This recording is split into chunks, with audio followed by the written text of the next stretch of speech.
क्रांती news, आवाज सर्वसामान्यांचा। दिंडोरी बिबट्याच्या हल्ल्यात चिमुरडीचा मृत्यू, परिसरात भीतीचे सावट।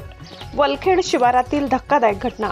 दिंडोरी तालुक्यातील वलखेड शिवारात घडलेल्या अत्यंत दुर्दैवी घटनेत बिबट्याच्या हल्ल्यात एका चिमुरडीचा मृत्यू झाला। या घटनेमुळे संपूर्ण परिसरात भीती आणि तणावाचे वातावरण निर्माण झाले। मिळालेल्या माहितीनुसार वलखेड येथील नारायण जयवंत शिंदे यांच्या मळ्यात वास्तव्यास असलेले कामगार कुटुंबातील ज्ञानेश्वरी मुरे मूळ राहणार कळंबारी तालुका पेठ ही चिमुरडी घराबाहेर खेळत असताना दबा धरून बसलेल्या बिबट्याने अचानक हल्ला केला। काही क्षणातच बिबट्याने तिला जबड्यात पकडून जंगलाच्या दिशेने ओढत नेले। घटनेनंतर कुटुंबियांनी आणि स्थानिक ग्रामस्थांनी तात्काळ आरडाओरड करत परिसरात शोध मोहीम सुरू केली। घटनेची माहिती मिळताच पोलीस यंत्रणा आणि वन विभागाचे पथक घटनास्थळी दाखल झाले। काही काळाच्या शोधानंतर शेजारील बागेत ज्ञानेश्वरीचे छिन्नविच्छिन्न अवस्थेतील मृतदेह आढळून आला। या हृदयद्रावक घटनेने संपूर्ण गावात शोककळा पसरली।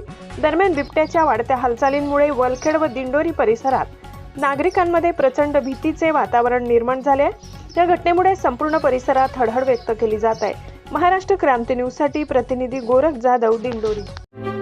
अशाच नवनवीन बातम्या पाहण्यासाठी आमच्या महाराष्ट्र क्रांती न्यूज या YouTube चॅनलला लाईक करा, सबस्क्राईब करा आणि बेल आयकॉनला प्रेस करा।